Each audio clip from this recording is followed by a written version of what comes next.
So a brief summary, review of how we got to where we're going to be studying today. The Maitreya is describing basically Visarga. We already learned about Sarga, which is the initial creation by the Supreme Lord himself. And Visarga is the secondary creation engineered by Brahma, who uses everything that's been provided by the Supreme Lord in the initial part of creation.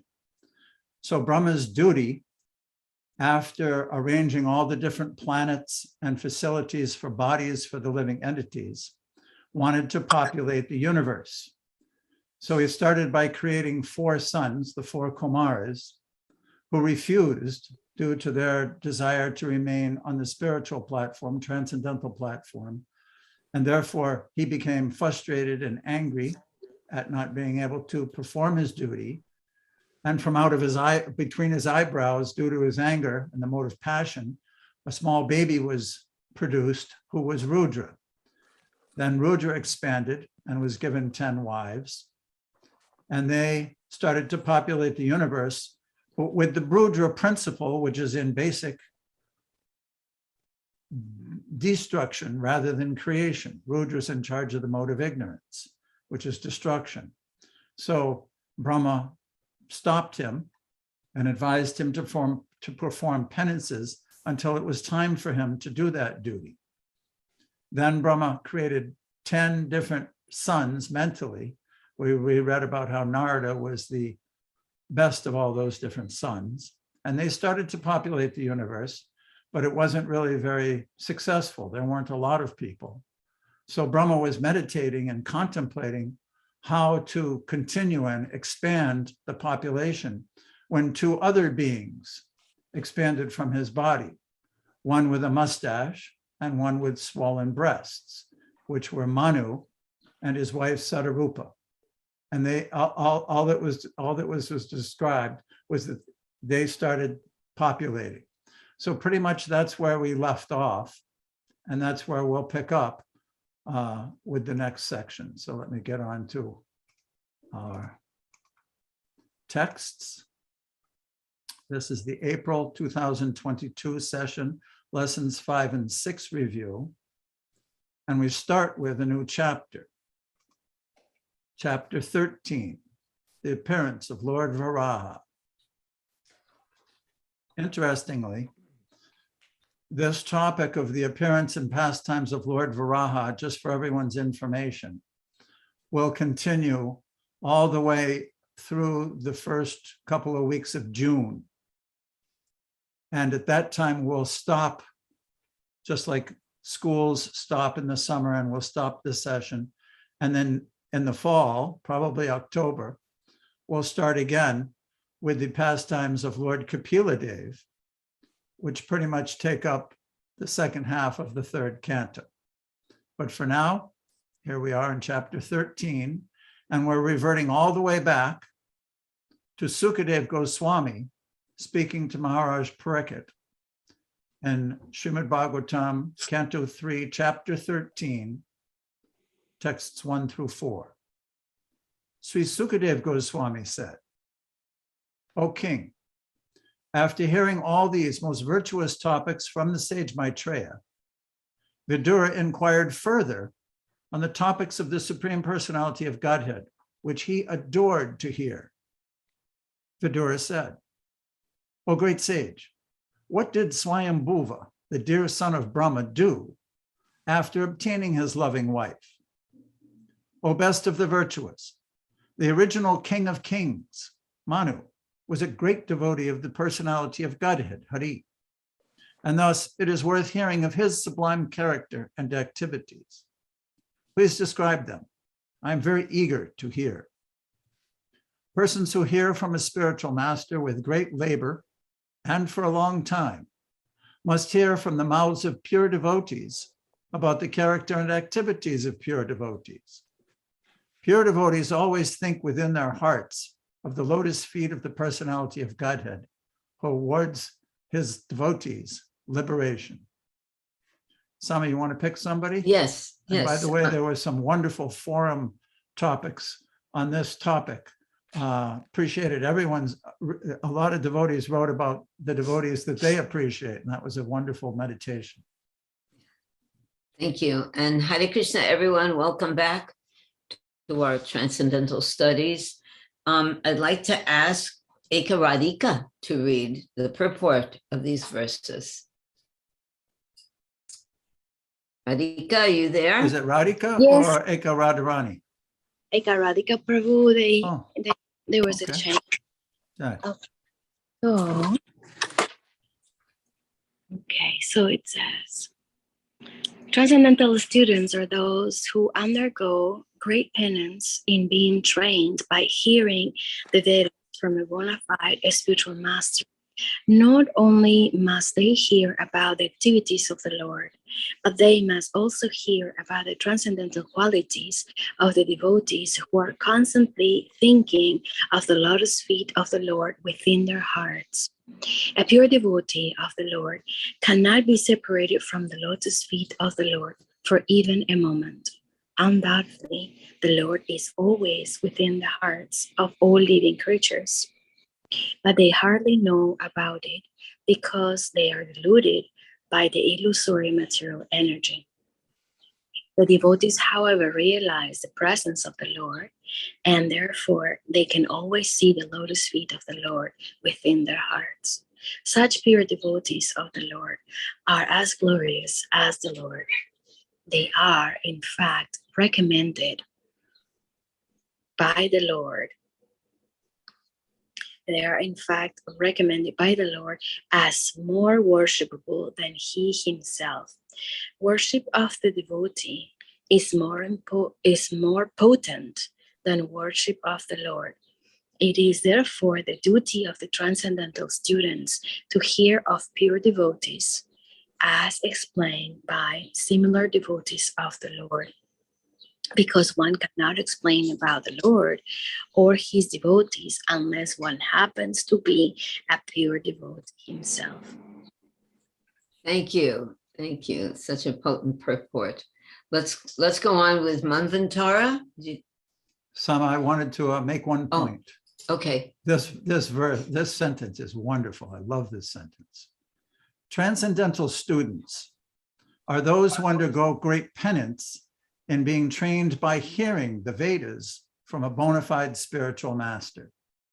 When we were growing up, I remember that India had this reputation of being a place where there were various kinds of people who had different cities, like being able to climb a rope that was there, or train snakes with an instrument, and different things like that, make gold appear from their hands.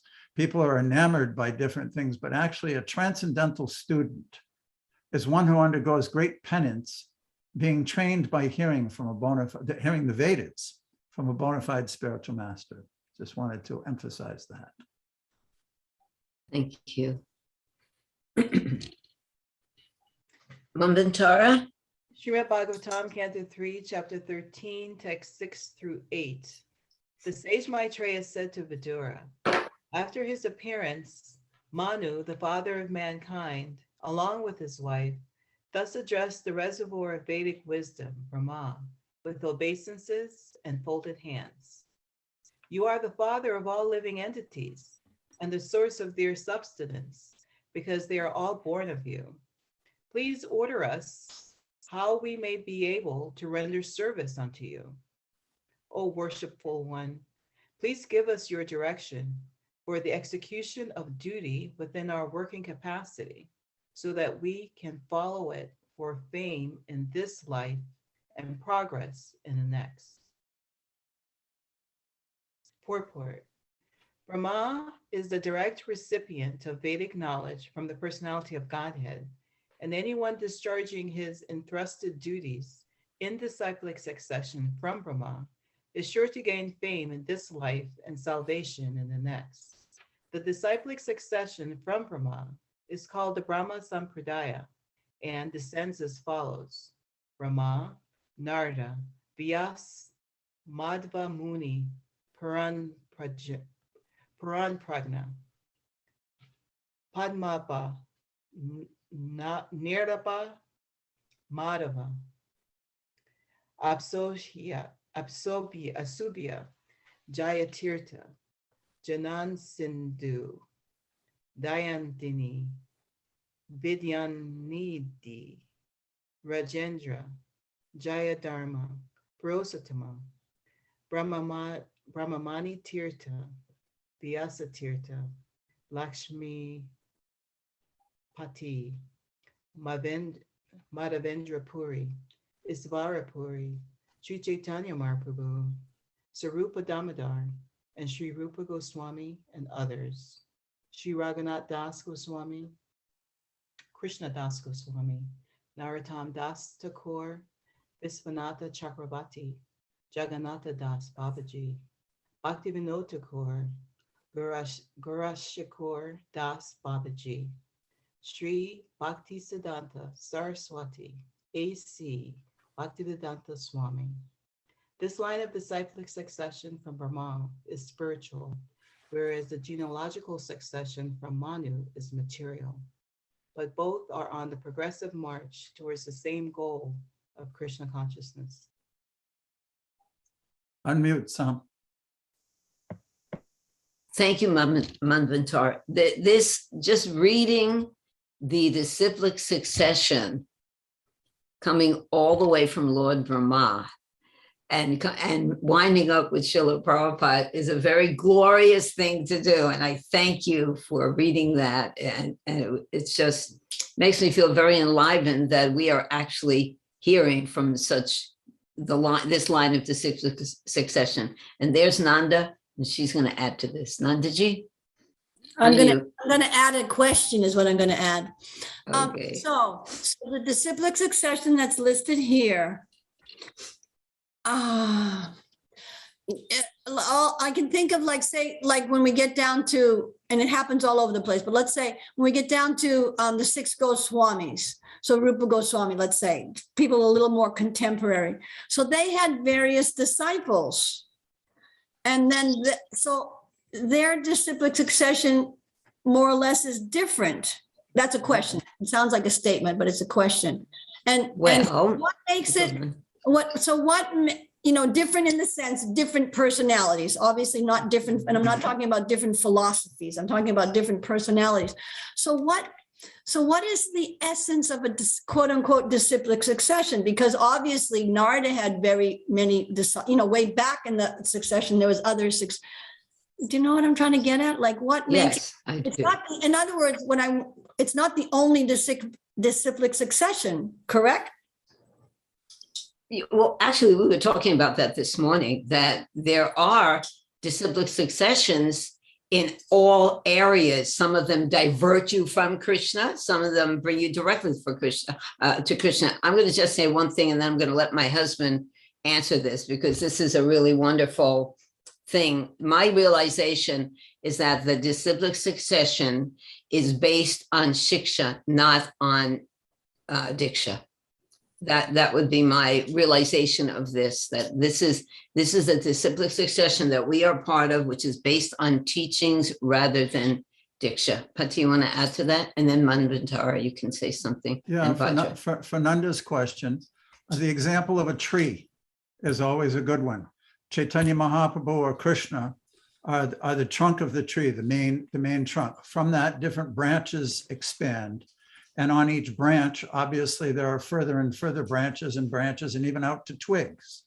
So these are the main one. This particular list was actually compiled by Baladev Vidyabhusana in his Govinda Bhashya when he was writing about what is the disciplic succession of the Gaudiyas, which was being challenged by the Ramanandis, who were worshiping Radha Govinda in Rajasthan.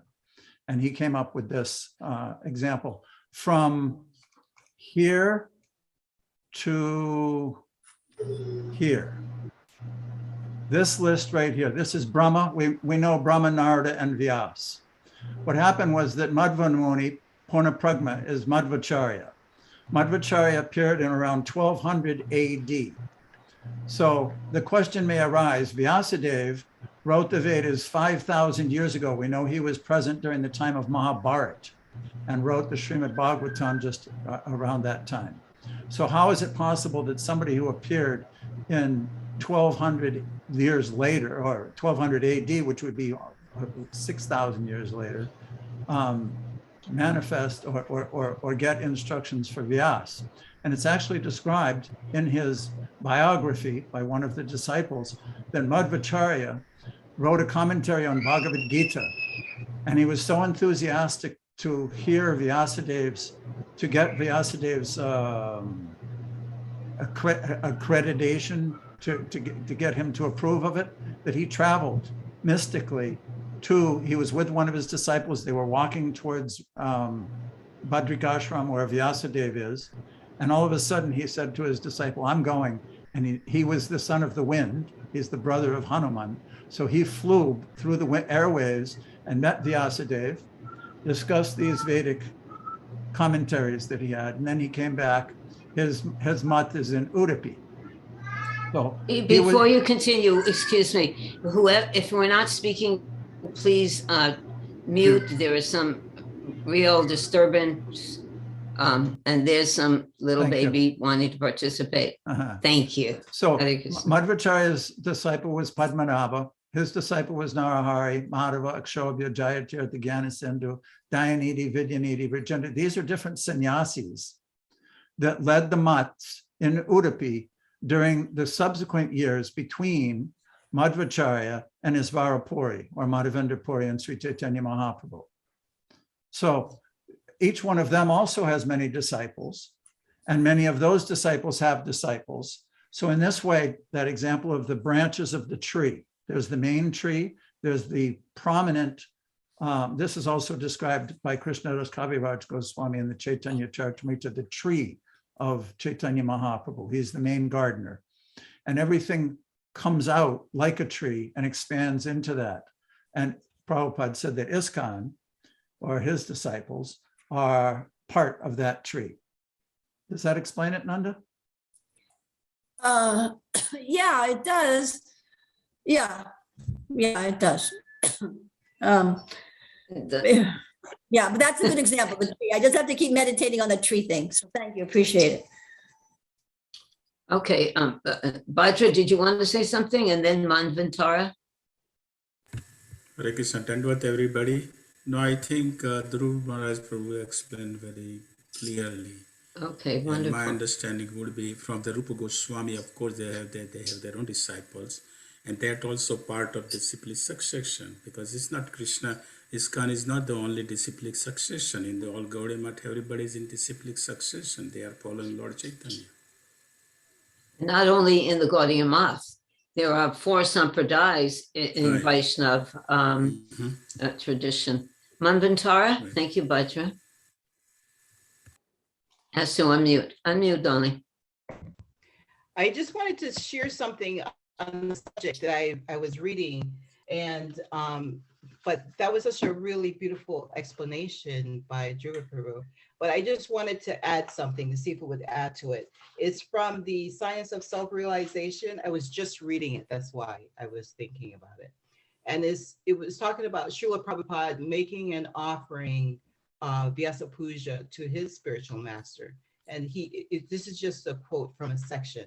He says, "Gentlemen, the offering of such an homage as has been arranged this evening to the Acharya is not a sectarian concern, for when we speak of the fundamental principle of Gurudev or Acharya Dev, we speak of something that is of universal application.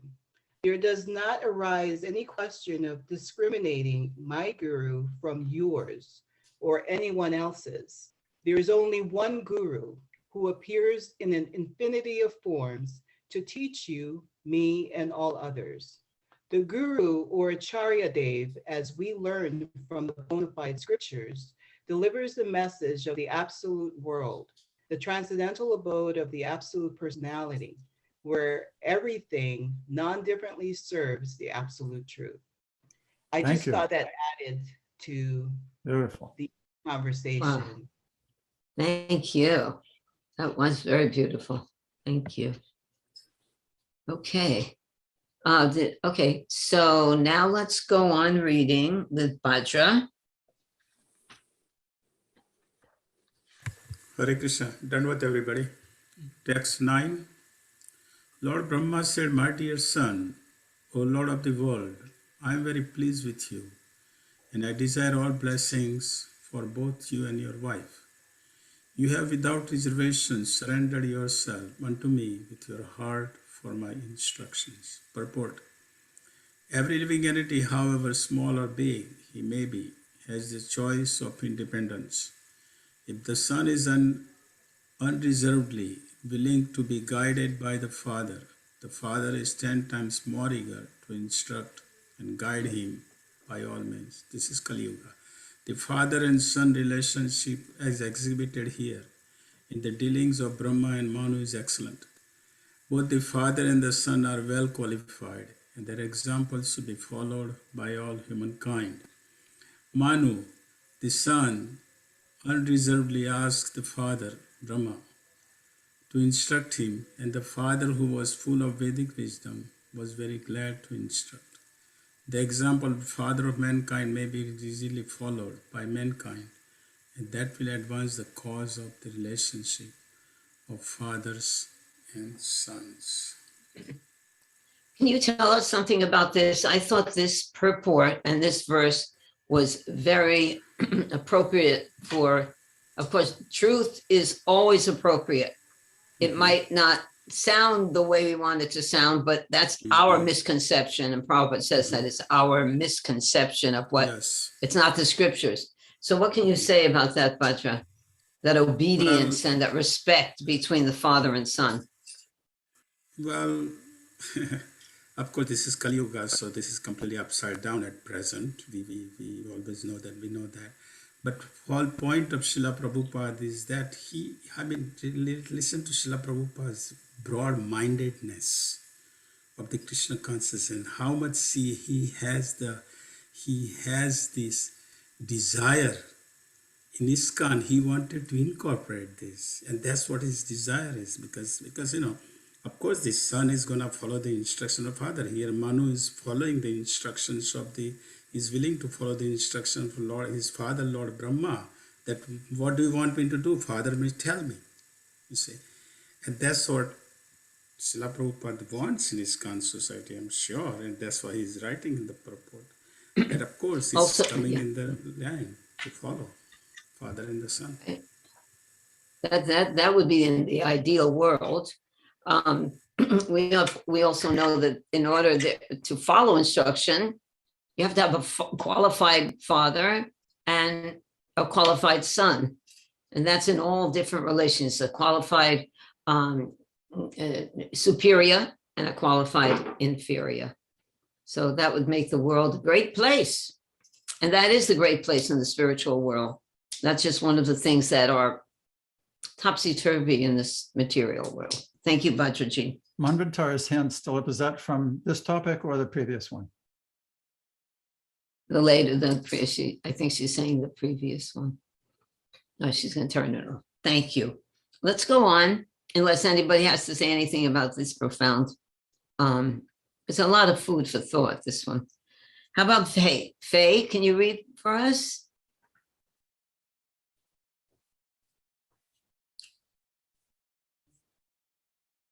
Faye, unmute. Sorry, ma'am. Good morning, Mataji. Good Hare morning, Krishna. Hare Krishna. Srimad-Bhagavatam 3.13.10. O hero, your example is quite befitting a son in the relationship with his father. This sort of adoration for the superior is required. One who is beyond the limit of envy and who is sane accepts the order of his father with great delight and executes it to his full capacity. Purport. When the four previous sons of Brahma, the sages Sanaka, Sanatana, Sanandana, and Sanata Kumara refused to obey their father, Brahma was mortified and his anger was manifested in the shape of Rudra. That incident was not forgotten by Brahma, and therefore the obedience of Manu was very encouraging. From the material point of view, the four sages' disobedience to the order of their father was certainly abominable, but because such disobedience was for a higher purpose, they were free from the reaction of disobedience.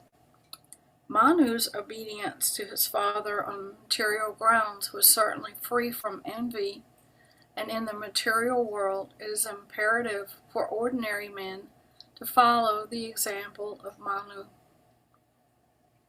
Very good. Thank you, Faye. Leave this up for a minute. Faye, can you just comment on this? There's a few very important points here about obedience and disobedience, and Manu's obedience, and why those who are not like the Kumaras giving up the material world for spiritual life are actually, it is suggested, and it's essential that they follow the order of Manu Samhita, the way things are presented to live a peaceful life. Can you comment on that? I think if you look at the very last sentence, you can see that ideally we should be looking up to the examples of not only Brahma and Manu, but the entire disciplic succession is based on this loving exchange, this following, beautifully listening, obeying, hearing, following the natural order of things. If we could only do that and look at the transcendental order of life rather than follow the material upside down order of things, the world would truly be quite different. In the very first paragraph of the purport, you get into the difference between following a transcendental ideal and the subsequent manifestation of Rudra. All kinds of things happened when Rudra's future children created all kinds of disrespect and terrifying events that really didn't have to happen, but we've got to hold on to the transcendental level of love and respect for our Father, which is certainly Krishna. We've got to see the commonality of the obedience of transcendental things following the higher purpose. That's the path to take, as opposed to the natural tendencies of conditioned souls in this age to follow the material path, which is rebel against your parents, rebel against everything. And our rebellion is the result, is going to result in our ultimate downfall. The transcendental path is the higher path and the much more desirable one. Unmute, Sama. Thank you, Faye. I knew that you would have something really to say about this. You know, we all have that experience that not following the word of the Lord and the word of his representative creates more involvement in the material world. Very good. Thank you very much. Shall we go on now? And Anita, read the next verse. Bhadra has his hand up. Bhadra, sorry. Bhadraji, please. Can you shed a light on this? Because not on the Swayambhu Manu, and they are considered to be and on one sense they consider brother and sister, right? And of course, Swayambhu Manu is one of the, one of the Mahajan. I mean, we are talking about these higher personalities. But can light can be shared on that? Because here they are husband and wife now. It's because they're the only two people. It's like Adam and Eve in the Bible. There's only two people who can propagate, and they're born from the original person who doesn't have a mother or father. Then obviously it's okay. He actually shows by example. The Manu Samhita will be written by him, which is the law book for mankind. And under certain circumstances, you have to use common sense. It's common sense. There's only two people. They came from the body of Brahma specifically to propagate as Prajapatis and create population in the universe. So prior to, rather than adhering to some laws that govern society, there was no society. So therefore it's allowed. Another interesting point is how actually we are all in the same family. We are all related. If you think about it, we are all coming from the same, all of our bodies anyway are produced by Lord Brahma. So we're all brothers and sisters, in another way. That's it. That's a whole different story. But considering a material point of view, if we today talk about it, it would consider abominable. But Dhruv Maharaj Prabhu made very clear points, so that makes sense. Thank you. Yeah. And you can also see that these abominable tendencies are inherent in the conditioned soul. They would see something just like, we said this, I think we said it last time, that Krishna is not bound by any of the rules and regulations in the material world. But those who find fault with his behavior, they would be on an offensive platform. I don't know why I said that. It seemed to relate to this. All right. I think we'll go on with Anita reading. Is that all right? Yes. Hare Krishna. Hare Krishna. Srimad-Bhagavatam 3.13.11. Since you are my very obedient son, I ask you to beget children qualified like yourself in the womb of your wife. Rule the world in the pursuance of the principles of devotional service unto the Supreme Personality of Godhead, and thus worship the Lord by performances of yajna. Purport by Srila Prabhupada. Vishnu worship is the ultimate aim of human life. Those who take the license of married life for sense enjoyment must also take the responsibility to satisfy the Supreme Personality of Godhead Vishnu. And the first stepping stone is the Varna Ashram Dharma system. Varna Ashram Dharma is the systematic institution for advancing in worship of Vishnu. However, if one directly engages in the process of devotional service to the Supreme Personality of Godhead, it may not be necessary to undergo the disciplinary system of Varna Ashrama Dharma. The other sons of Brahma, the Kumaras, directly engaged in devotional service, and thus they had no need to execute the principles of Varna Ashram Dharma. Hare Krishna. This reminded me, this last part reminded me, we were talking about culture yesterday, that there are so many different cultures, there are so many different living entities, there are 8,400,000 different forms of life. And according to our desires and propensities, we enter one of those species. But when one becomes a Vaishnava, he enters into a transcendental culture. So no matter what human body we're walking around in, male, female, whatever it is, from whatever country, whatever language, we transcend that and become Vaishnava, which is transcendental to the whole material world. I thought that was an interesting point.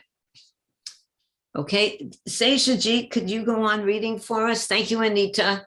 Thank you so much. Thank you.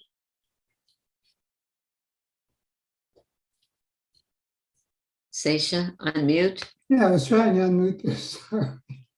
Okay, you're good. Thank you. Srimad-Bhagavatam, 3rd Canto, 13th chapter, text number 12. O King, if you can give proper protection to the living beings in the material world, that will be the best service for me.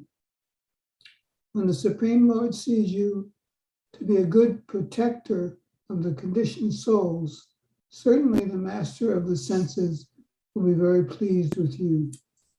Purport by Srila Prabhupada. The whole administrative system is arranged for the purpose of going back home, back to Godhead.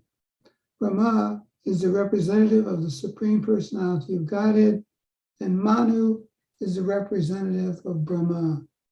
Similarly, all other kings on different planets of the universe are representatives of Manu. The law book for the entire human society is the Manu Samhita, which directs all activities toward the transcendental service of the Lord. Every king, therefore, must know that his responsibility in administration is not merely to exact taxes from the citizens, but to see personally to the citizens under him, to see personally that the citizens under him are being trained in Vishnu worship. That is the purpose of the complete administrative system. One who knows this secret, as disclosed here in the version of Brahma, is the perfect administrative head. One who does not know this is a show bottle administrator. By training the citizens in devotional service of the Lord, the head of a state can be free from his responsibility. Otherwise, he will fall into the onerous duty entrusted to him and thus be punished by the supreme authority. There is no other alternative in the discharge of administrative duty.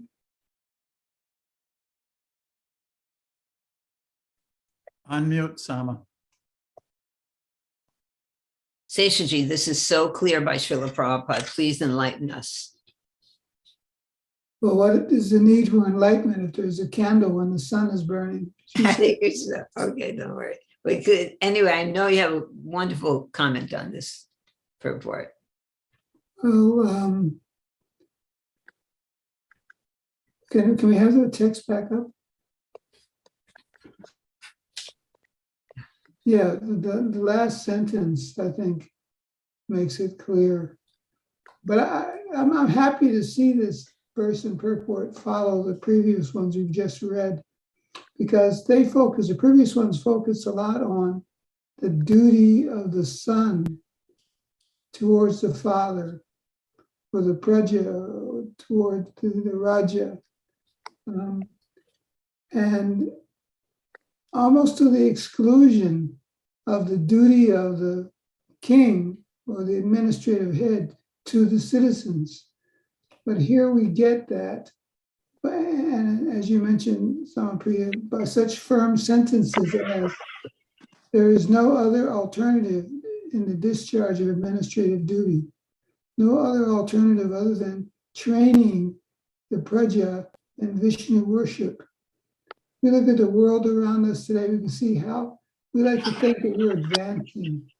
Things are moving forward and advancing.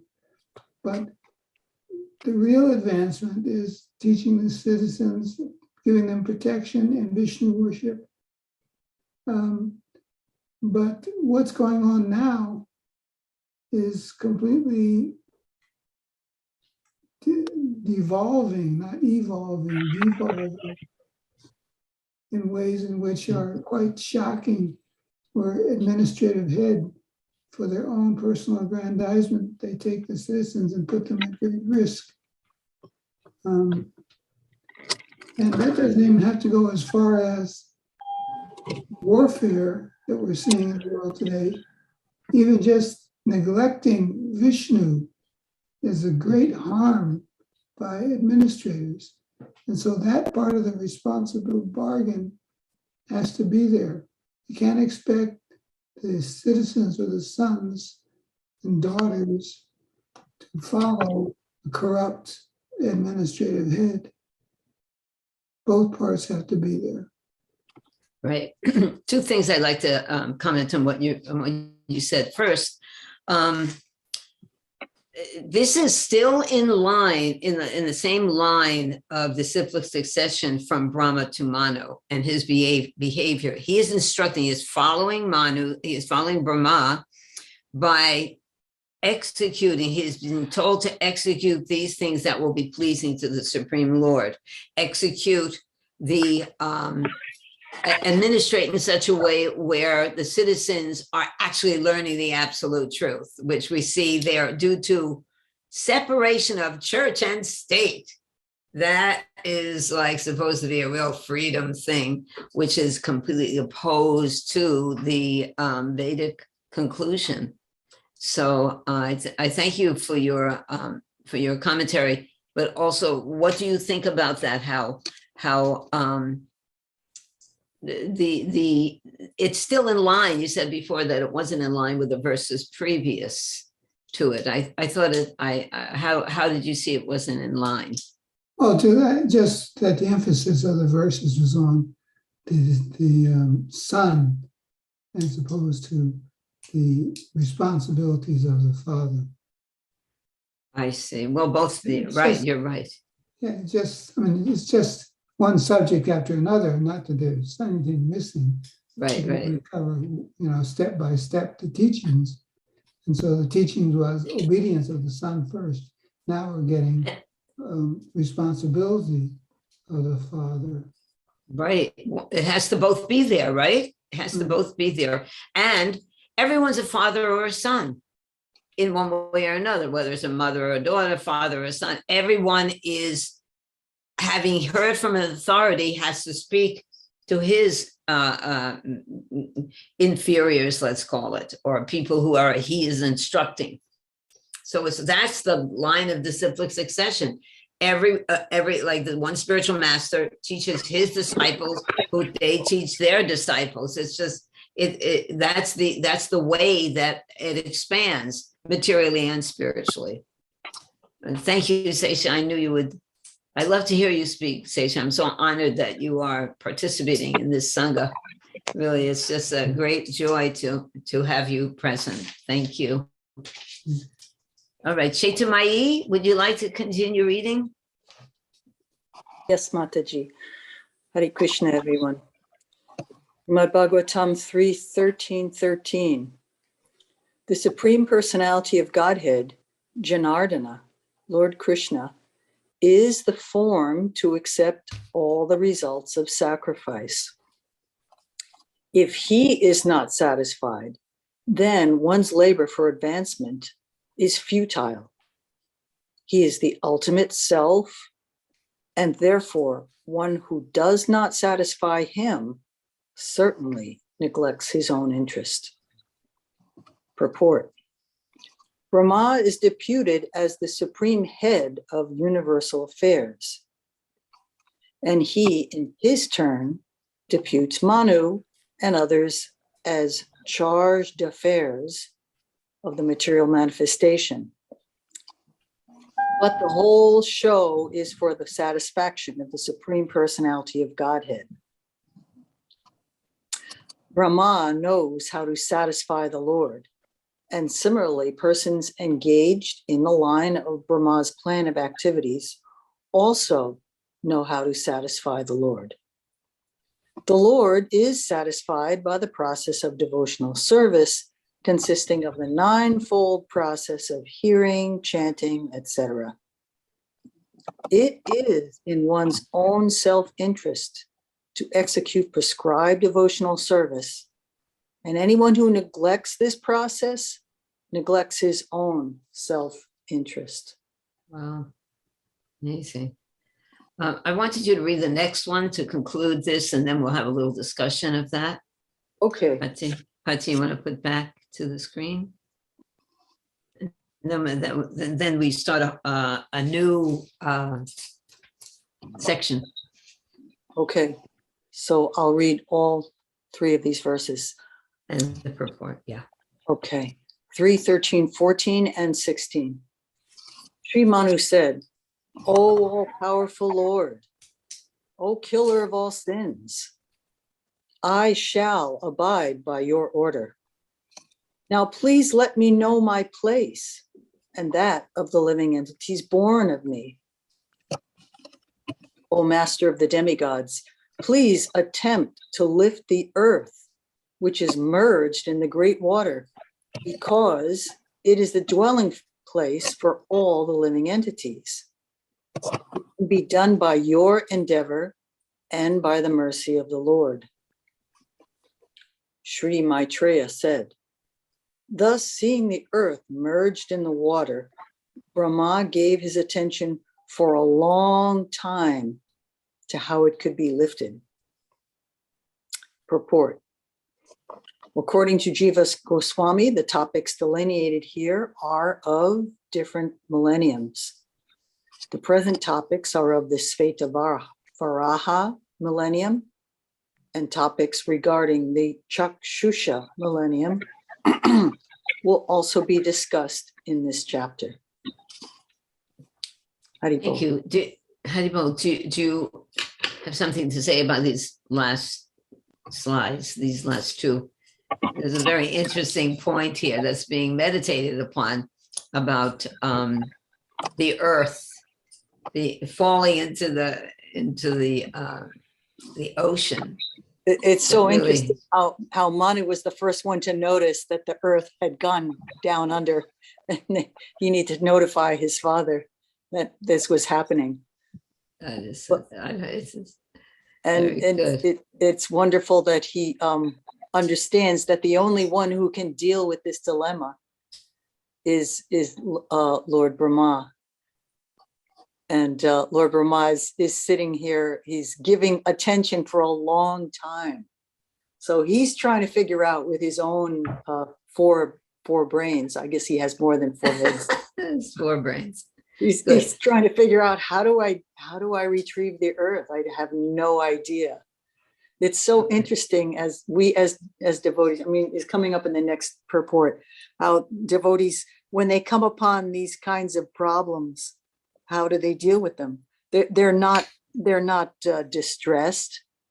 They're not, they are perplexed, but ultimately they have faith that any problem, no matter how large, is solvable by the greater force of the Supreme Personality of Godhead. That's it, right there. It says right here, it can be done by your endeavor and by the mercy of the Lord. By the mercy Right. of the Lord. Yeah, that's it. So that is what distinguishes devotees from non-devotees. Non-devotees try to solve the problems on their own, and they just keep thinking for a really long time, many lifetimes, how to figure out a problem. But Lord Brahma just lets go. He surrenders, and well, he's also contemplating. He's contemplating. Yeah. He's giving it attention. He's contemplating, and that we have to learn to do, contemplate. Yeah, so that's appropriate. That's appropriate. Right. But ultimately, it's up to the mercy of the Lord how things turn out. And it will be revealed. It will be revealed if we contemplate in relation to Krishna, right? Nanda, thank you, Chaita. Nanda, did you want to say something? Yeah, and actually, this has already been exemplified in the appearance of Swayambhuva Manu and his wife, Sadarupa, because Lord Brahma didn't figure that out. He was wondering how it was going so slowly, and then, a mustache and some swollen breasts appeared, but that wasn't because of him. It was because Krishna was providing that. And so now Brahma's contemplating how to get the earth up, and Krishna provides a little thing to come out his nose. Very good. Thank you. That's true. All of a sudden they appeared because Krishna's there to help. He sees the need of help. Thank you, Nanda and Chaita. Pati, did you want to say a little bit before we go into this next section? Yes, I just wanted to explain this purport by Srila Prabhupada. There's a book by Rupa Goswami called Lagu Bhagavatamrita, which describes details from various shastras about the various incarnations of the Lord. That book specifically talks about the details. We know that verse, Nana Shastra Vicharanayika Nipano Saddharma Samstapako, that the Goswamis were instructed by Sri Chaitanya Mahaprabhu to write books about devotional service, and they scoured the Vedas very scrutinizingly, picked out the essence of them, and explained them for our benefit. So here, Jiva Goswami points out that there are two different millenniums being discussed here. One was the Sweta Vidraha millennium. Millennium means kalpa. How many manus in a kalpa? Who remembers? 14. Right. So there are 14 manus in every day of Brahma. So and there's one incarnation generally of Lord Varaha in a day of Brahma. However, here we see that this conversation is going on between Manu and Brahma prior to there being any children. So we know later on from this pastime that Lord Varaha will kill Hiranyaksha, who is the son of Kasyapa and Diti. But as yet, Kasyapa and Diti have not been born. So this Sweta Varaha is the white Varaha. He is the first manifestation of Varaha in the first day of Brahma, in the first Manvantara during the time of Brahma, in the Swayambhuva Manvantara, and he's white and has 2 legs. However, later, the Lord will appear in the Chakshusha Manu in a red form as a boar with four hooves, like a regular boar. And what's happening here in this narration is Maitreya is merging both those different pastimes together to create the narration of this pastime of Lord Varaha. So that clarifies it much more clearly for us how this happened. Dhruva Maharaj, can I Yes. ask a question? Sure. Well, the Earth is already merged. And we've been instructed that the Earth fell from its orbit because of Hiranyaksha's shenanigans. So when did that happen? This happened prior to that. This first times, there was no mention as to how it fell into the mire in this particular Manvantara. But apparently, because there's an advent of Lord Varaha regularly every day of Brahma, and there's only one instance where Hiranyaksha is the person who extracted so much gold that the earth became knocked off its axis and fell into the water. Apparently, there are different forces, probably demoniac forces, which cause that to happen at different times. But this is not due to that, because Hiranyaksha hasn't even been born yet. Also, Nanda, did you say something? I think she's Okay. I had a question here. I think I remember reading maybe previous or what we're going to read now, that the earth was in the bottom of the ocean as it was in the beginning of creation with all the other planets. Now, I don't know if that happened in either of these two Manvantaras. Yes, it did. Do you remember? It happened in this one. It's not just resting on top of the water. It wouldn't require a boar personality. Remember, we read, or I think we'll read here, that when I put it in the letter that I send out every week. Srila Prabhupada from the first canto, third chapter, describing the scheduled incarnation, says whenever there's an incarnation of the Lord, there's a function for that incarnation. So the Lord took the form of a boar in order to fulfill the function of searching into the muck and mire at the bottom of the ocean. During the annihilation, we read this previously, during the annihilation up to the 3 worlds, up to those above Satyaloka, all those planets are submerged in the ocean of Garbhodaka. So similar to that, this time the earth has fallen into that ocean. Just by itself? Yes. I see. Okay. All right. Thank you. I think we'll go on now with Gopa reading. Gopaji, with us? Yeah, I'm here. Haribo. Hari Oh, Hari. okay, Haribo, Hare Krishna. Varaha Jayanti. Srimad-Bhagavatam 3:13, 17 through 19. Brahma thought, while I have been engaged in the process of creation, the earth has been inundated by a deluge and has gone down into the depths of the ocean. What can we do who are engaged in this matter of creation? It is best to let the Almighty Lord direct us. O sinless Vidura, all of a sudden, while Brahma was engaged in thinking, a small form of a boar came out of his nostril. The measurement of the creature was not more than the upper portion of a thumb. O descendant of Bharat, while Brahma was observing him, that boar became situated in the sky in a wonderful manifestation as a gigantic, as a great elephant. Keep going.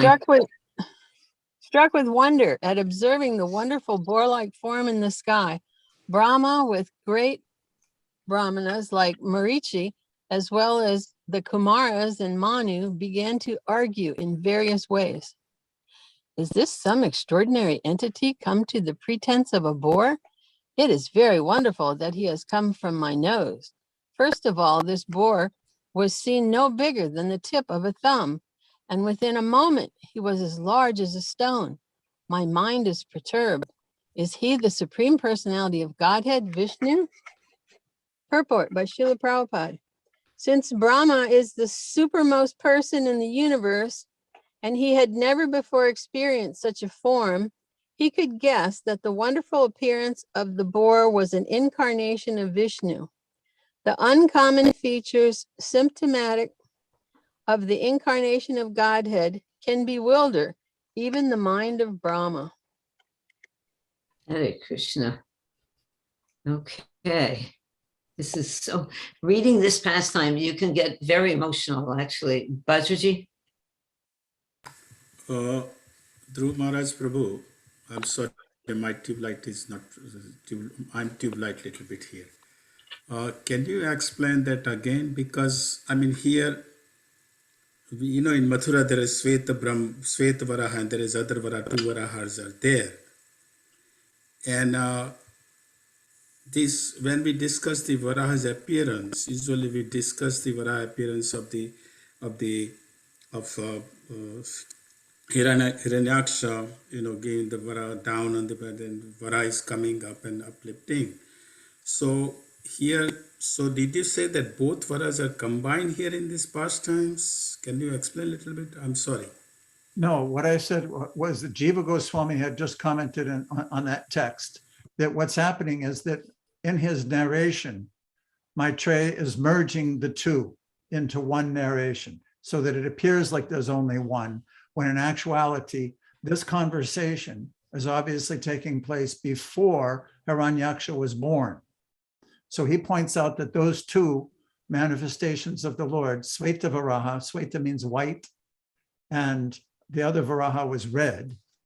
So like you said, in the course materials also I included photos of both the deities in Mathura, of Sveta Varaha and Adi Varaha. Now that Adi Varaha, there's an interesting history for him, just to show our universe and our relative existence in time. Adi Varaha was actually manifested from the mind of the sage Kapila, who's an incarnation of the Lord, Vishnu. And he worshiped that deity thousands and thousands of years ago. Indra was attracted to that deity. So Kapila gave the deity to Indra, and Indra worshiped it in the heavenly planets for years. When Ravana took over in Indraloka, he took that deity to Lanka. So he worshiped that deity, or had that deity. He wasn't really a worshiper of Vishnu, but he had that deity because he knew it was powerful and would increase his own power in Sri Lanka. Thus, when Ram defeated Ravana and Sri Lanka, Vibhishana came and gave the whole thing to Ram. He said, "You've defeated it. You're the Lord. You take it." Ram said, "No, you're the king. You're part of this family. You take Lanka, but I do want that one deity. You give me the deity of Adi Varaha. And he took the deity of Adi Varaha on his flower airplane and returned to Ayodhya and worshipped it in his palace for many years. Now, while the four brothers were still manifest and ruling the world, Ram was the emperor, he sent Shatrughna to Mathura. And when he sent Shatrughna to Mathura, he gave him this Adi Varaha deity, and he said, you establish this deity there. So there are two different manifestations of Varaha, and both those deities are those two different forms. Thank you. Thank you. So, Thank you. Hare Krishna. That's my husband used to actually take parikramas all around the Braj Mandala Parikrama before Bhaja, I think, was even involved in it. He's doing it every year. And we would go to the various temples and the various places of Krishna's pastimes. So when we went to Mathura, from the beginning. We were from the beginning, from 87. Oh, you were doing it also from the beginning? Yeah, we are. My husband also. Who is the starter? And he was the main speaker at that time. He was, yeah. He didn't know much pastimes. Yeah. So that's very nice. Thank you both for your endeavors to spread the glories of the Dham. So let's go on with Ian. Ian, are you there? My friend Ian? Can you read the next slide? Wait, he's probably got it going. I see you here. Unmute. There you are. Haribo. All right. Srimad-Bhagavatam 3:13. Is it 3:13:23? Okay.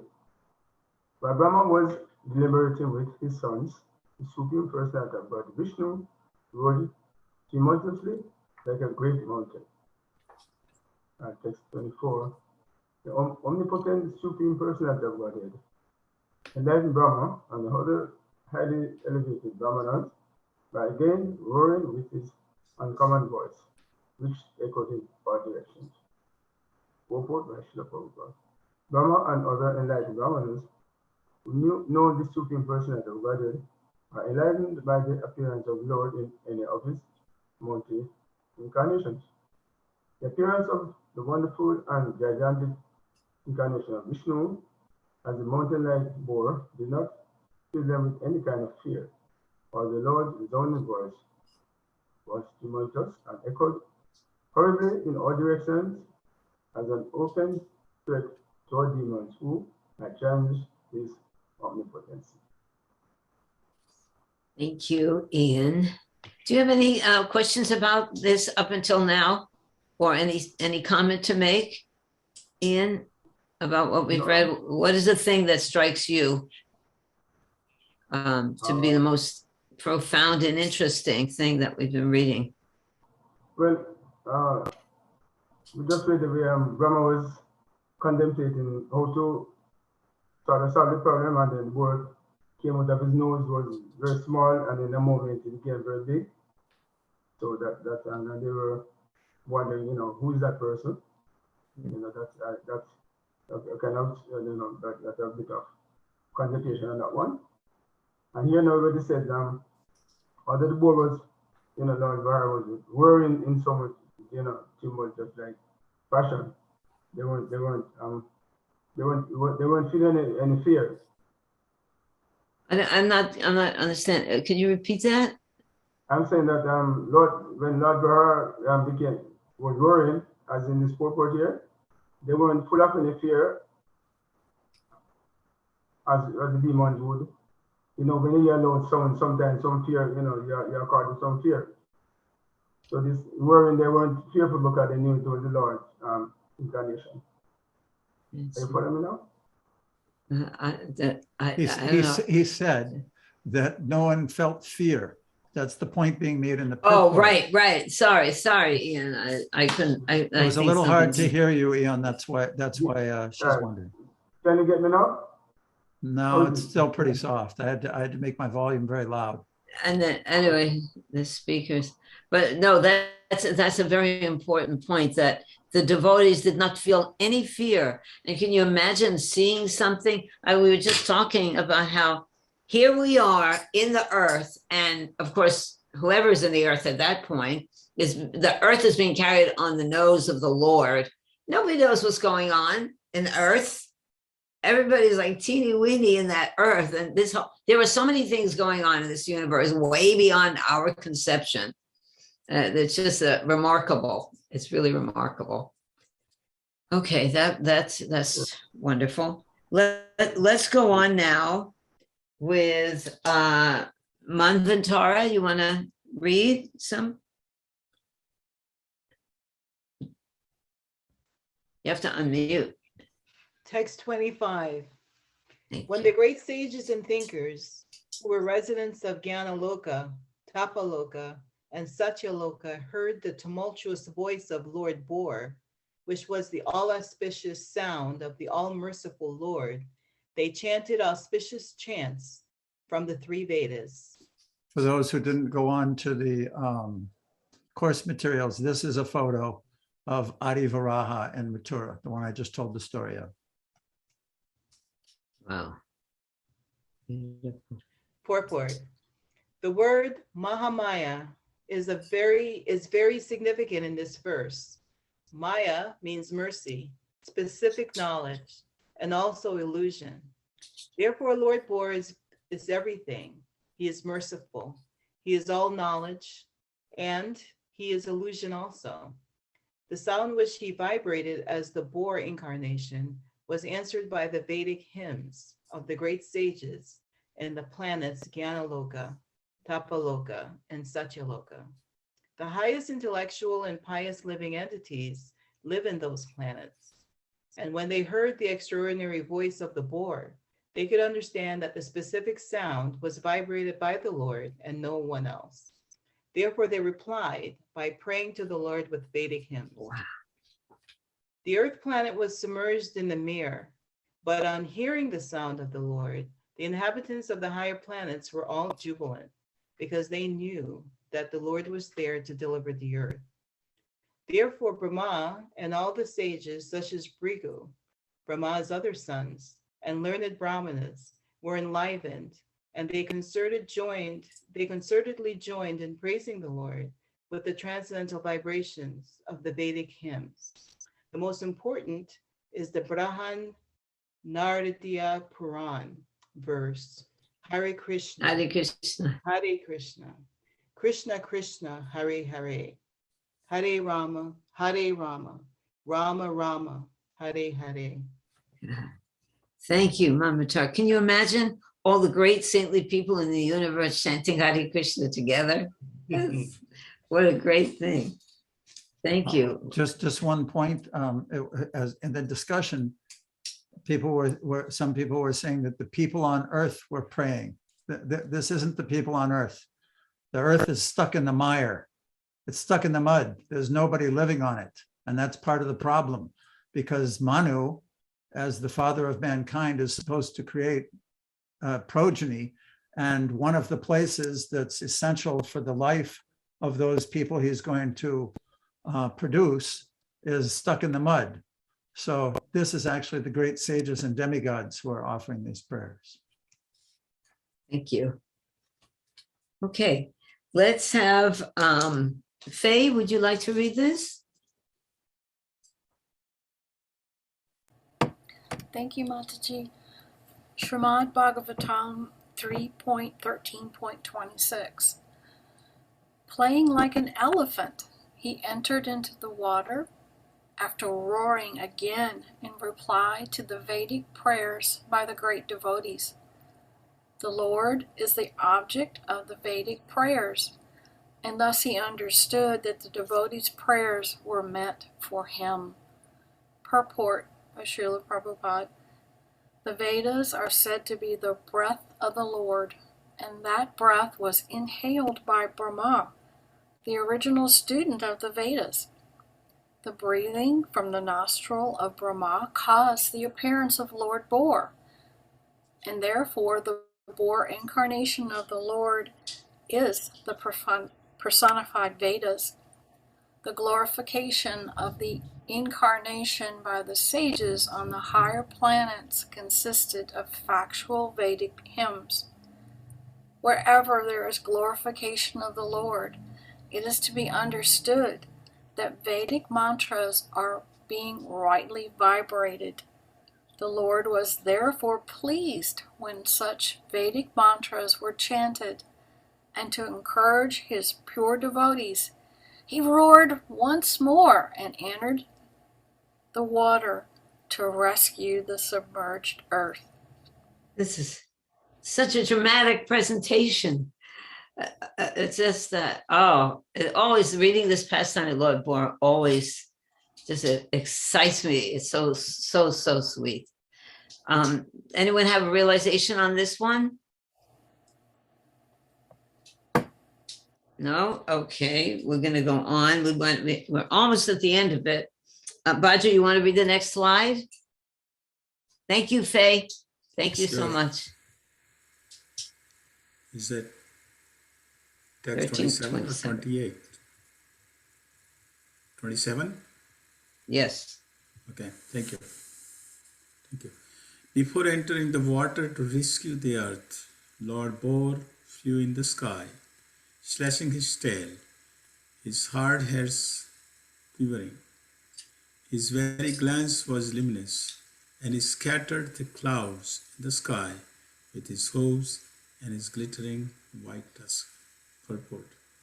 When the Lord is offered prayers by his devotees, his transcendental activities are described. Here are some of the transcendental features of the Lord Boar. As the residents of the upper three planetary systems offered their prayers to the Lord, it is understood that his body expanded throughout the sky, beginning from the topmost planet, Brahmaloka, to Satyaloka. The Lord is described herein as Mahidraha, which means either a big mountain or the sustainer of the earth.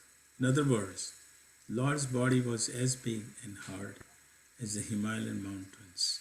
Otherwise, how was it possible that he kept the entire earth on the support of his white tusk? Yeah. Is that the one when he was shaking and that for water the drop falls on the grass and it's called the Kusha grass? Is that the one? Am I making? Is that right? Kusha grass, because is that Kusha grass is used in the Jagya? Am I right? Is that where it came from? That's what I had heard. Huh. All right, tell us about that, Pati. I don't know it. I know that Vajra? I know that the water coming from the bristles of it and of his shaking body will fall onto the residents and they felt purified, but I never heard about Kusha grass. Yeah, that's what I had heard, that because it fell on the grass and that's why Kusha grass, and that's why Kusha grass is used in the Jagya. Nice, beautiful. It fell on the grass of the earth. Well, I guess also, I don't know, but that's Yeah, what I there it heard is. from the previous, From the previous who? Who have we heard it from, Baja? You have to give us from the Brijvasis who are wandering around in the devotees tell that that's what well, that's I'm not hearing good. from In Well, this it might form. be Sama, you can't say it isn't. Those things are. Well, I'm not saying it isn't. I'm just saying, where's your source of information? Come on.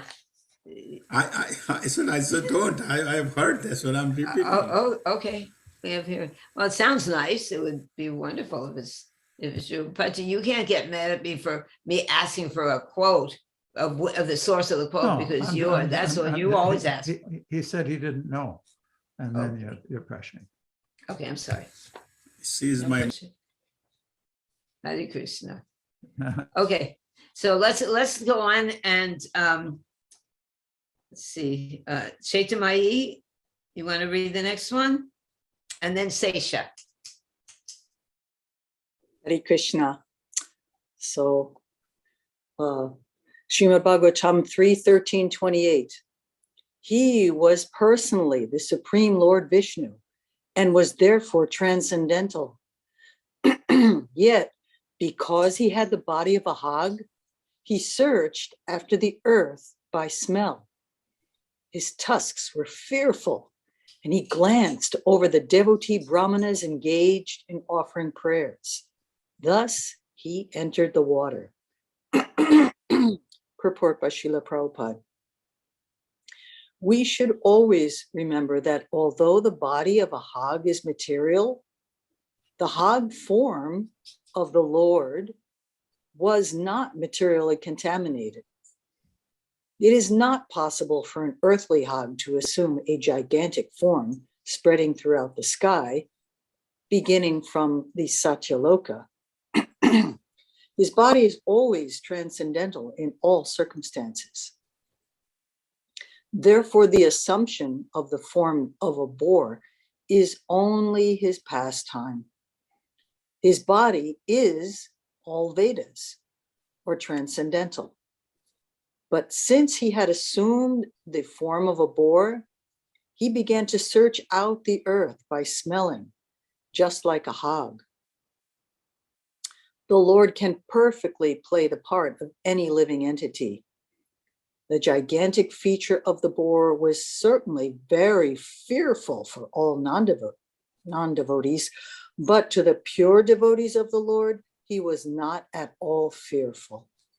On the contrary, he was so pleasingly glancing upon his devotees that all of them felt transcendental happiness. Thank you. So this is it goes from logical understanding and reasoning to ecstasy. As devotees, we are privy to that. And I'm realizing that Dhruva Maharaj's questions that he gives us for our assignments each week are so very well considered. And the question for this recent assignment was how Lord Krishna is transcendental in his incarnations, and how does he manifest it? And it took me a long time to understand that, but I appreciate going through the motions and finally coming to this realization that this is all about Krishna's relationship with his devotees and the ecstasy that they're experiencing together. And this purport in particular answers Dhruva Maharaj's question directly in that regard. And I should have studied it further, but now that I'm reading it, I see there it is. And just appreciating so much these wonderful meditations that we have each week. Thank you, Chinkami. I also want to just explain a little bit about how that came about in the beginning of the design of our courses. My understanding of Srimad-Bhagavatam, of all the Vedas basically, is that they are progressive information that help the aspiring devotee increase in devotion as they progress. So, and coming from the transcendental platform, the themes and concepts are like staircases. So if the deeper we go into them as we read them, rather than just reading through them to get the storyline, over the years you get more and more into them. And just like you just had that experience where although you had meditated on it, you had actually sat down and wrote something, still when you read it, there was more. And that's what happens with the Srimad-Bhagavatam. It's unbelievable how it just keeps delivering like that, higher and higher realizations. But I appreciate it really does work when you apply yourself. Thanks for mentioning it. It does. And all glories to your service, Prabhu. Yeah, and it's also dependent upon your own search. If you keep looking, all the information is there, but as you keep looking, you go deeper. Thank you. All right. We're going to end now with Sesha finishing up for us this and the next slide. Thank you, Chaitamayi. And thank you, Pati. Okay, Seshaji, would you like to read this? Yes. Srimad-Bhagavatam, 3rd Canto, 13th chapter, text 29 through 31. Diving into the water like a giant mountain, Lord Boar divided the middle of the ocean, and two high waves appeared as the arms of the ocean, which cried, loudly, as if praying to the Lord. O Lord of all sacrifices, please do not cut me into two. Kindly give me protection. Lord Boar penetrated the water with his hooves, which were like sharp arrows, and found the limits of the ocean, although it was unlimited. He saw the earth, the resting place for all living beings, lying as it was in the beginning of creation, and he personally lifted it.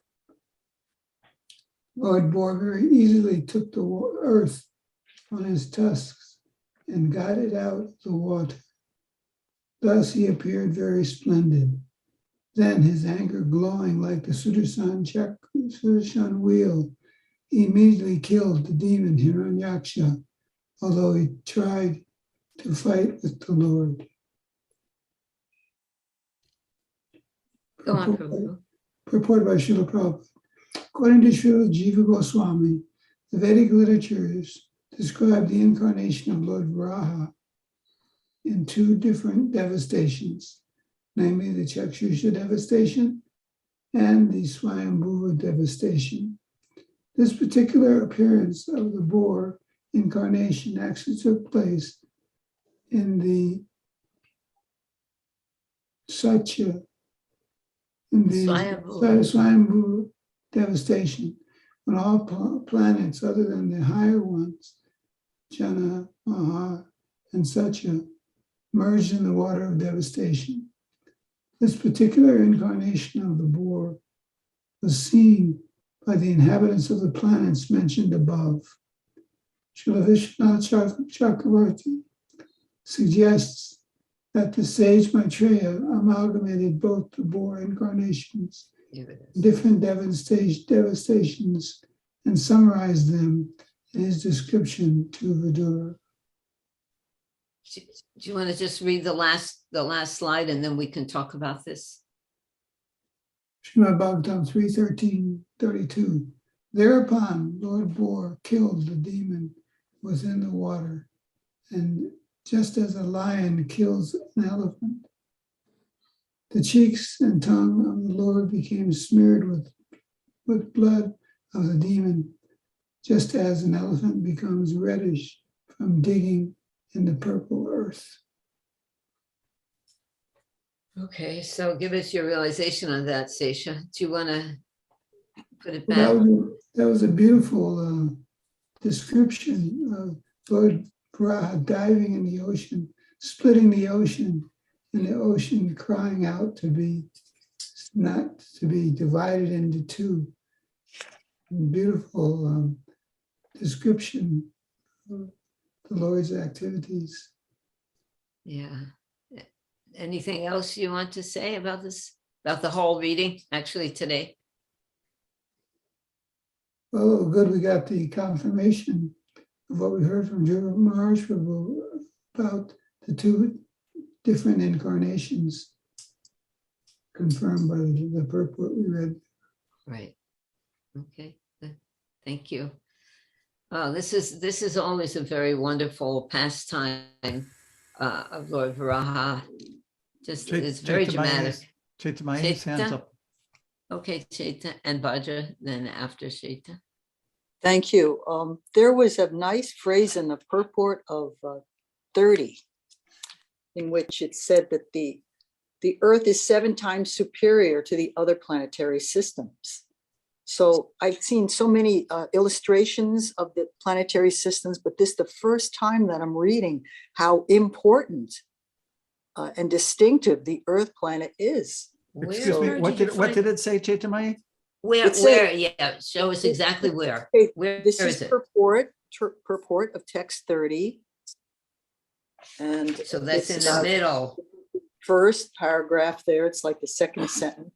The Earth is 7 times superior to the other planetary systems. Okay. Okay, you So- understand what that means, actually? This is big. This is really big. Well, wait a second. It's big. It's big. Everything is big. But there are 7 other planetary systems above the Earth. Yes. So the Earth is in the middle, in the lower middle region of the planetary systems. I mean, of course, all of it is important because according to our desires and the Lord's desires, we are placed in a certain planet, body, situation where we can hopefully recover ourselves and progress on our path back to Godhead. So it is wonderful, but it is we've discussed this, that the Earth's situation, it's not the highest birth, because in this planet we see the demons and the devotees, and not only that, even in our own hearts are the demons and the devotees. So it's not that the situation, that doesn't deny the exalted nature of Mother Earth, because she is holding all of this. But the position of the Earth in relation to all the different planetary systems is the lower middle planetary system. So what actually, why was that fantastic to you? Because I regarded all the planets, 14 systems, as being equal. And it's... They're not equal. Yeah. They're not equal. Everything, see, the thing is that the equality is the forefront of impersonalism, really.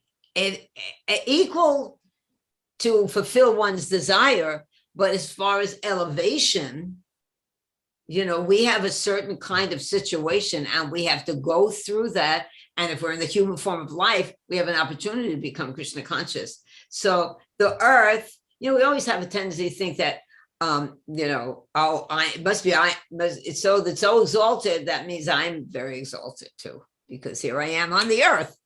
But actually, look at it, and this is not an offense to anyone. Here I am also, we're here in the material world, and but it's situated in the universe according to Vedic astronomy. The Earth planet is in the lower region of the middle planetary system, means 7 planetary systems beneath, 7 planetary systems above. Am I right, Patty? Unmute. I just brought it up here. And I think if we look at it more carefully, it says the word Rahasyam is sometimes interpreted to mean Rasatala, the lowest planetary system. But that is not applicable in this connection. According to Vishwanath Chakravarti Thakur, the Earth is 7 times superior to the other planetary systems, namely Tala, Atala, Talatala, Vitala, Rasatala, Patala, etc. 1, 2, 3, 4, 5, 6. So it's 7 times greater than the planets below it. It's not 7 times superior to all the different planetary systems. I think that's the way that's being written. Okay, that clarifies it. That clarifies it. Okay. Yeah, and we have a tendency sometimes to, either way, we can go up and be influenced by the higher nature, or we can be influenced by the lower nature. That's the unique position of the Earth planet. The residents on the Earth have all opportunity to either go up or go down. On the other hand, I just want to point out that after this pastime, Lord Varaha went to Vishramghat in Mathura and took a form by which he could personally speak with Bhumi, who took the form of a woman, and he explained to her the Adi Varaha Purana. And in that, when anyone does research about Mathura, that's one of the main Vedic references describing how dear this Earth planet is to the Lord because of his appearance pastimes in Mathura. So in that way, the Lord is this planet is very, very blessed. And in the beginning of Navadvip Dham Mahatmya, you may remember, the very first beginning part, Bhaktivinoda Thakur is describing that out of the 14 planetary systems, this Earth planet is the most auspicious, because he's leading up to the Supreme Lord Sri Chaitanya Mahaprabhu, Mahavadanaya Avatar, made his appearance there. So this Earth is very dear to the Lord. That's probably why also he wanted to go down and get it, right? If it was just like a run-of-the-mill planet, you say, there's so many of them, leave it down there. But this is the one, Lord Chaitanya and Lord Krishna having the pastimes here. You're right. You're right. That's now I'm happy to be on the earth. Roger. Unmute, Roger. Isn't it Varaha also took rest at the Vishram Ghat, and that's why Yeah, the Vishram most Ghat. important thing? The most important thing? Well, I mean, Lord Varaha took rest at the Vishram Ghat. That's why we go. Also, Lord Krishna also took rest at the Vishram Ghat after killing Kamsa. Yeah. But my question is, this is not transcendental question, so please answer it. That's why you're asking to us. No, all the animals have some peculiarity, and here is mentioned about the Varaha. I mean, pig. Is that a pig really by the smell they can do something? Is that reality? I mean, is that? Well, check out their nose for a minute. Probably the pig is really empowered. They can smell by the smell. They are all searching the food and all that. Is that? Any biologist in our midst? But you would think logically, he has a nose, big nose, and what does the nose do? Yes, Mataji, here is your biologist. Oh, there she is. Faye, please enlighten us about the potency of a pig. Just think for a moment, dear mother, that there are, please forgive me, people who eat truffles, mushrooms. And how did they find truffles? They use hogs to search them out, to find them. Oh. Their superior snout, their ability to smell is really almost unparalleled. So yes, the boars, the hogs, they do use their nose in uncanny ways.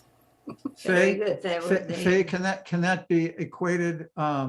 Like we know that dogs also have extreme sensitivity in the nose. Also, too, Dhruva Maharaj, there, even within the dog species, there are some that are even more blessed, such as the hounds that are used in detecting things in the material world, like drug dealing or finding a lost person, this kind of thing. So, that's what I was referring to. the nose is powerful. I guess if they brought pigs into the airport, that might cause a bit of a ruckus. It certainly would. And what to speak of a pug, the pug, he doesn't have much of a nose. So I guess he's not used to that potency of smell, right? There's different species in dogs too. All right, thank you, Faye. Anyone else have something to add? This was a really enlivening session. Thank you all. I feel very blessed to be amongst you. And it would say she have some last words for us. It's wonderful association. Manvatara. Thank you, Seisha. You have something to say, Manvataraji? Unmute, please. Thank you. I was thinking of something else when the word Mahamaya was used in reference to Lord Varaha. It was Maya. Yeah. Is Maya? Okay. Okay, Yeah. so that means several things, right? Knowledge, illusion, and what was the other one, Pati? He's looking it up. Yeah, and what was your question about it? Mercy. Well, I thought it was Mahamaya. See? No, Maya. Maya. Always, Yeah. Anything, Pat? No, he can't find it. It's text 25, and it says, mercy, knowledge, and illusion. Well, we're really good on the illusion part. Prabhupada's giving us all the mercy. We got everything we need. If we just take it fully advantage of it, we're really very fortunate, all of us. Here we go. You want to read it, Manvantara? The word Maya is very significant in this verse. Maya means mercy, specific knowledge, and also illusion. Okay. Yeah. So he is everything. Go back to the next sentence, Pati. That was important. Keep reading that next sentence. Go read there. Therefore, Lord Bor is everything. He is merciful. He is all knowledge, and he is illusion also. Yeah.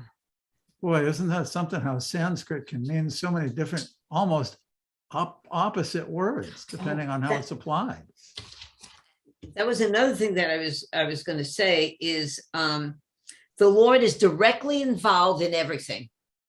Everything. He's involved in knowledge and illusion and mercy. He is directly involved in everything. Lord Brahma didn't know what to do. He got involved. He got involved by coming out of his nose, and he knew the problem. He was going to go down and get the earth. The Lord is closer than we think, and we really have to have that faith that Krishna is right there on our tongue. He's in our heart. We're the ones who are blind to him. He is there waiting for us to have a discussion with him, to ask him for service, to solve our problems, to let things be put in the right perspective. He is always there. So, and he said, this is another instance. It's shown to us that he's directly involved in all of our lives, in Lord Brahma's life. And Lord Brahma is bewildered. What am I going to do now? The earth is down. How am I going to create progeny? Everything. So the Lord's, he's directly involved. And he actually makes these difficulties so that we will know he's directly involved. I don't know. Okay, well, I guess we'll call it now if no one has anything else to say. Thank you so much for joining us, and we'll see you next week. And thank you.